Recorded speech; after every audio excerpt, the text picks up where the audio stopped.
Assalamualaikum warahmatullahi wabarakatuh. Halo semuanya, perkenalkan kami dari kelompok 3 ingin menjelaskan materi tentang kolonialisme dan imperialisme bangsa Eropa di Indonesia. Pertama-tama, izinkan kami untuk memperkenalkan diri. Yang pertama ada Abu Bakar Siddiq, yang kedua ada Dian Rahayu, yang ketiga ada Alia Firda Arifah, yang keempat ada Fahrul Fadli Fadilah, yang kelima ada Keira Fania Prinsesa, yang keenam ada Laili Ramadhani, yang ketujuh ada Muhammad Fikri Abdullah Mutholib, yang kedelapan ada Muhammad Fauzan, yang kesembilan ada Muhammad Ilham Pancapurwanto, yang kesepuluh ada Suci Indah. 1. Pembentukan VOC. VOC merupakan singkatan dari Verenigde Oost-Indische Compagnie atau perusahaan Belanda Hindia Timur. VOC sendiri dibentuk pada awal abad ke-17 atau tepatnya pada tanggal 20 Maret tahun 1602. Tujuan dibentuknya VOC ini adalah untuk menguasai dan memonopoli sistem perdagangan rempah-rempah di Asia, terutama di Indonesia.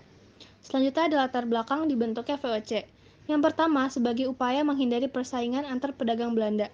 Para pedagang Belanda bergabung dalam satu organisasi bernama VOC dan kemudian keuntungan VOC merupakan keuntungan bersama para pedagang Belanda. Yang kedua, VOC juga dibentuk sebagai upaya untuk memperkuat diri dalam menghadapi persaingan dagang dengan bangsa lain seperti Spanyol, Portugis, dan Inggris. Yang ketiga, VOC merupakan gabungan 6 perusahaan kecil Belanda yang dipimpin oleh suatu dewan pengelola dan terdiri dari 17 utusan, atau biasa disebut Heerenzevention. Yang terakhir, pembentukan VOC tidak terlepas dari upaya keras Johan van Oldenbarneveldt dan campur tangan Pangeran Maurice. Keduanya berhasil meyakinkan kongsi-kongsi dagang Belanda untuk bersatu di bawah VOC. Selanjutnya, VOC juga memiliki hak istimewa yang digunakan untuk menjalankan perdagangan di kawasan Hindia, atau biasa dikenal dengan hak oktroy. Hak ini terdiri dari: pertama, hak memerintah negara jajahan; dua, hak membuat dan mengedarkan mata uang sendiri; tiga, hak mengangkat dan memberhentikan pegawai; empat, hak membentuk pasukan; lima, hak melakukan monopoli perdagangan; enam, hak menyatakan perang dan damai; tujuh, hak membuat perjanjian dengan penguasa setempat; dan yang terakhir, hak membuat pengadilan sendiri. Kebijakan VOC di Indonesia. 1. Monopoli. Monopoli perdagangan VOC dilakukan dengan cara 3, yaitu menentukan jenis tanaman yang boleh ditanam seizin VOC. 2. Menentukan daerah dan luas wilayah yang digunakan untuk menanam. 3. Menentukan harga jual tanaman tersebut. Dengan demikian, bangsa Indonesia tidak memiliki kebebasan dalam perdagangan VOC. 2. Ekstripasi, yaitu pemusnahan tanaman perkebunan milik pribumi dengan tujuan untuk mengendalikan harga pasar rempah-rempah yang nantinya menguntungkan VOC. 3. Kontingenten adalah kewajiban bagi rakyat pribumi untuk menyerahkan hasil bumi mereka yang dihitung sebagai pajak sewa tanah. 4. Verbelis Sleveranti, yaitu kewajiban bagi rakyat pribumi untuk menjual hasil buminya kepada VOC dengan harga yang sudah ditentukan. 5. Pragerstelsel, yaitu kebijakan yang mewajibkan adanya penanaman kopi di daerah Priangan.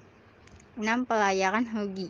Pelayaran Hoki dilakukan di wilayah perairan Maluku dengan tujuan untuk mencegah terjadinya perdagangan gelap antara bangsa Indonesia dengan bangsa asing selain Belanda. VOC menerapkan dua hal penting sebagai berikut. 1. VOC tidak segan-segan melakukan tindakan kekerasan terhadap siapa saja yang berani menentang kebijakan-kebijakannya. Contohnya masyarakat Maluku dibunuh atau dibuang karena menolak kebijakan monopoli dan ekstripasi. 2. VOC menerapkan politik adu domba atau dividi ad impera. Salah satu cara yang paling sering dilakukan adalah dengan mencampuri urusan internal kerajaan. Selain itu, dengan menawarkan bantuan kepada kerajaan-kerajaan yang sedang berkonflik. Jika tawaran diterima, VOC akan membantu dengan imbalan perjanjian yang isinya akan menguntungkan bagi VOC. Masa pemerintahan VOC. Yang pertama ada Peter Booth. Peter Booth merupakan Gubernur Jenderal VOC pada tahun 1610 sampai 1614.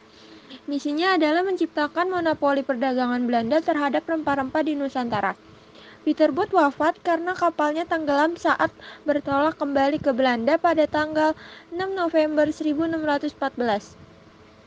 Kebijakan Peter Boot yang pertama membangun markas besar VOC di Banten, membangun pos perdagangan di Banten, Batavia, dan Maluku, mengadakan perjanjian dagang dengan Maluku, menaklukkan Pulau Timor, mengusir Spanyol dari Pulau Tidore. Dampak kebijakan Peter Boot. Yang pertama ada dampak negatif, rakyat menjadi miskin dan menderita. Yang kedua, rakyat harus menjual hasil rempah-rempah kepada VOC. Yang ketiga, menurunnya jumlah penduduk disebabkan karena pembantaian massal. Dan dampak positifnya yang pertama, aktivitas dagang menjadi semakin ramai. Yang kedua, pedagang pribumi memperoleh informasi hasil rempah-rempah yang berlaku di pasar. Yang ketiga, perdagangan pribumi juga melakukan hubungan dengan bangsa lain. Yang kedua ada Jan Pieterszoon Koen. Jan Pieterszoon Koen adalah Gubernur Jenderal VOC yang pernah menjabat 2 kali, yakni pada 1619 sampai 1623 dan 1627 sampai 1629. Kebijakan Jan Pieterszoon Koen di Maluku yaitu yang pertama, rakyat Maluku dilarang menjual rempah-rempah kepada pihak lain selain VOC. Yang kedua, jumlah tanaman rempah-rempah beserta lokasi lahannya juga harus ditentukan oleh VOC. Koen juga menerapkan kebijakan ekstirpasi dan pelayaran hongi demi menjaga harga rempah tetap stabil. Ada pula dampak negatif dan positifnya. Dampak negatifnya membuat masyarakat Indonesia menjadi miskin dan menderita, pajak yang terlalu tinggi membebani rakyat. Yang ketiga, mengembangkan perbudakan di Nusantara. Yang keempat, jalur perdagangan tidak aman karena adanya blokade dagang. Dampak positifnya, rakyat Indonesia mengenal ekonomi uang, rakyat Indonesia dapat mengenal sistem pertahanan benteng, etika perjanjian, dan prajurit bersenjata. Keruntuhan VOC.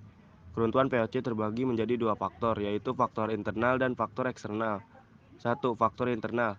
1. Pegawai dan pejabat tinggi VOC banyak yang melakukan korupsi. Contohnya seperti Gubernur Jenderal Johan van Horn berhasil menimbun kekayaan hingga 10 juta gulden ketika kembali ke Belanda pada 1709. Padahal gajinya hanya sekitar 700-an gulden per bulan. 2. Perdagangan bebas merajalela. Banyak sekali rakyat pribumi yang melakukan perdagangan selain dengan VOC, dan perdagangan gelap tersebut justru difasilitasi oleh para pejabat VOC yang korupsi. Mereka mendapatkan keuntungan dari aktivitas tersebut. 3. Seiring semakin banyaknya kantor cabang perdagangan yang dibuka, biaya pegawai pun semakin besar. Sementara itu, akibat adanya korupsi besar-besaran oleh pegawai VOC. 4. Biaya perang semakin membesar akibat munculnya perlawanan di berbagai daerah terhadap monopoli perdagangan VOC, misalnya seperti Perang Makassar. 5. Adanya perserikatan dagang dari negara lain seperti Inggris dan Prancis. Adapun faktor eksternal, karena pada tahun 1795 Belanda dikuasai oleh Prancis di bawah kepemimpinan Napoleon Bonaparte dengan paham kebebasan dan kesejahteraan. Melihat apa yang dilakukan VOC bertentangan dengan kedua paham tersebut, sehingga VOC kemudian resmi dibubarkan pada tahun 1799. Masuknya pengaruh Prancis dan Inggris. 1. Herman Willem Daendels, Prancis. Pada tahun 1795, pasca pembubaran VOC, kondisi pemerintahan di negeri Belanda juga mengalami perubahan besar. Prancis berhasil menguasai Belanda dan membentuk Republik Batav. Pemerintahan Prancis mengirim Herman Willem Daendels untuk menjalankan pemerintahan di Hindia Belanda, dengan tujuan utama untuk mempertahankan Pulau Jawa dari serangan Inggris. Ia memerintah dari tahun 1808 hingga 1811. Pemerintah Daendels berakhir setelah banyaknya laporan mengenai sikap buruk otoriter Daendels dalam menjalankan kebijakan-kebijakannya. Selanjutnya, kebijakan yang diterapkan Daendels yaitu 1. Kebijakan Daendels di bidang pemerintahan. Membatasi kekuasaan para raja.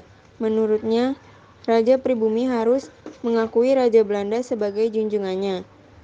2. Mengurangi hak-hak feodal pejabat pemerintah, misalnya seperti bupati. Sebagai gantinya, para pejabat itu akan menerima gaji. 3. Pulau Jawa dibagi menjadi 9 prefektur yang dikepalai oleh seorang prefek dan bertanggung jawab kepada gubernur jenderal, serta membawakan bupati. 4. Kesultanan Banten dan Cirebon menjadi wilayah pemerintahan kolonial Belanda. Yang kedua, kebijakan Dendels di bidang militer. 1. Membangun jalan raya pos dari Anyer hingga Panarukan sepanjang kurang lebih 1.100 km. Jalan raya ini untuk mempermudah mobilitas pasukan di Jawa. 2. Membangun pangkalan Angkatan Laut Anyer dan Ujung Kulon. Yang ketiga, membentuk pasukan dari orang-orang pribumi.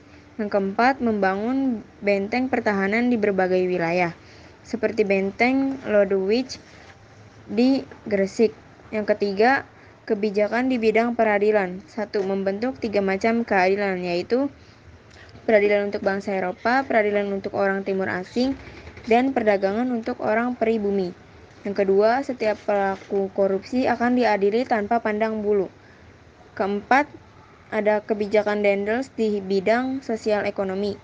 1. Melakukan penjualan tanah partikelir kepada pihak swasta. Kedua, melakukan pemungutan pajak untuk meningkatkan pendapatan pemerintah. Yang ketiga, meningkatkan praktik menanam tanaman produksi. Yang keempat, mengadakan penyerahan wajib hasil pertanian dan perkebunan. Thomas Stamford Raffles. Pasukan Inggris mendarat di Batavia pada 4 Agustus 1811, sedangkan secara resmi masa pemerintahannya Inggris di Nusantara dimulai sejak 8 September 1811. Gubernur Jenderal Inggris di India mengirim Letnan Jenderal Thomas Stamford Raffles sebagai penguasa Hindia Belanda yang berpusat di Batavia. Selama pemerintahannya, Raffles memiliki beberapa kebijakan. Yang pertama dalam bidang ekonomi, yaitu menghapus monopoli rodi, penyerahan wajib hasil bumi, pajak hasil bumi, dan Prengsgerstelsel. Yang kedua, menetapkan sistem sewa tanah. Yang ketiga, memperkenalkan sistem perekonomian uang dalam pembayaran pajak pada pemerintah. Yang keempat, pemberlakuan kewajiban membayar pajak per individu, tidak lagi per desa. Yang kelima, memberi kebebasan kepada para petani untuk menanam tanaman yang laku di pasaran dunia. Yang keenam, setiap desa dijadikan sebagai bagian dari administrasi pemerintahan jajahan. Yang kedua ada bidang pemerintahan. Yang pertama, membagi Pulau Jawa menjadi 16 keresidenan. Yang kedua, menjalin hubungan baik dengan pengusaha lokal yang membenci Belanda untuk mempermudah upaya menguasai seluruh wilayah Hindia Belanda. Yang ketiga, menghapus peran bupati sebagai pemungut pajak dan menjadikan sebagai pegawai pemerintah kolonial. Pemerintahan Kerajaan Belanda. 1. Tanam paksa atau Curuntoslesle. Dalam praktiknya rakyat dipaksa menanam tanaman ekspor yang hasilnya dijual kepada Belanda sesuai dengan harga yang telah ditentukan. Kebijakan tanam paksa ini terjadi pada masa pemerintahan Jenderal Johannes van den Bosch. Tujuan utamanya yaitu untuk mengisi kembali kas keuangan Belanda yang kosong. Berikut ketentuan pelaksanaan sistem tanam paksa. Setiap desa menyediakan 1 atau 5 dari tanahnya untuk ditanami tanaman komoditas ekspor, khususnya kopi, tebu, dan tarum nila. Waktu mengejarkannya, tanaman tidak boleh melebihi waktu tanam padi kurang dari 3 bulan. Tanah yang ditanami tanaman tersebut dibebaskan dari pajak. Kegagalan panen akibat faktor alam akan ditanggung oleh pemerintah. Kelebihan hasil panen akan diserahkan kembali kepada penduduk. Penduduk yang bukan petani harus bekerja di perkebunan dari pabrik-pabrik milik pemerintah. Mereka yang tidak bisa melaksanakan wajib tanam paksa dapat diganti dengan bekerja di pabrik perkebunan pemerintah selama 66 hari. Dampak melaksanakan sistem tanam paksa yaitu 1. Dampak negatif. Rakyat Indonesia mengalami kemiskinan, kelaparan, dan wabah penyakit.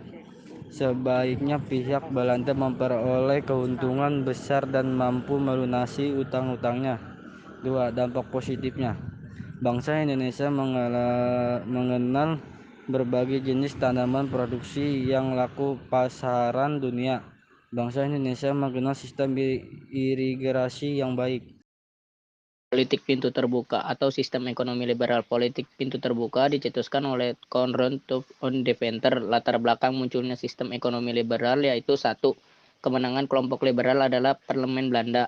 Kelompok liberal menginginkan adanya kebebasan berusaha tanpa campur tangan pemerintah. 2. Munculnya kritik keras terhadap pelaksanaan sistem tanam paksa yang dianggap menyengsarakan rakyat penjajah. Yang ketiga, pengaruh revolusi industri di Inggris yang banyak menghasilkan teknologi industri baru dan mempelajari kegiatan industri di Belanda dan daerah jajahannya. Berikut undang-undang yang dikeluarkan pada masa sistem ekonomi liberal. 1. Undang-Undang Agraria pada tahun 1870. Antara lain isinya sebagai berikut. Pembagian tanah jajahan yakni tanah milik pribumi yang berupa sawah, ladang, serta tanah memiliki pemerintah seperti hutan, rawa, dan tanah lainnya yang tidak dimiliki penduduk pribumi. Kedua, pihak swasta dapat menyewa tanah baik milik pribumi maupun milik pemerintah. Ketiga, pemerintah akan mengeluarkan surat bukti kepemilikan tanah. Kedua, Undang-Undang Gula pada tahun 1870 berisi tentang pengolahan tanaman tebu oleh pemerintah dan secara bertahap akan diserahkan kepada pengusaha swasta. 3. Undang-Undang Perbendaharaan. Undang-undang ini mengatur setiap anggaran belanja Hindia Belanda yang harus disahkan oleh parlemen dan melarang mengambil keuntungan dari tanah jajahan. Latar belakang munculnya politik etis atau adanya kritikan kaum humanis terhadap kebijakan politik pintu terbuka yang telah mengeksploitasi negeri dan rakyat jajahan sebesar-besarnya. 2. Munculnya Artikel and Ergelud utang kehormatan yang ditulis Hot Terhendor Vedever. Politik etis di atas migrasi perpindahan penduduk. 2. Irigasi, yaitu upaya perbaikan sarana penggairan untuk keperluan pertanian. Eduksi, yaitu memberikan pendidikan untuk penduduk pribumi. Sekian dari kelompok kami, itu saja yang bisa kami sampaikan. Wassalamualaikum warahmatullahi wabarakatuh.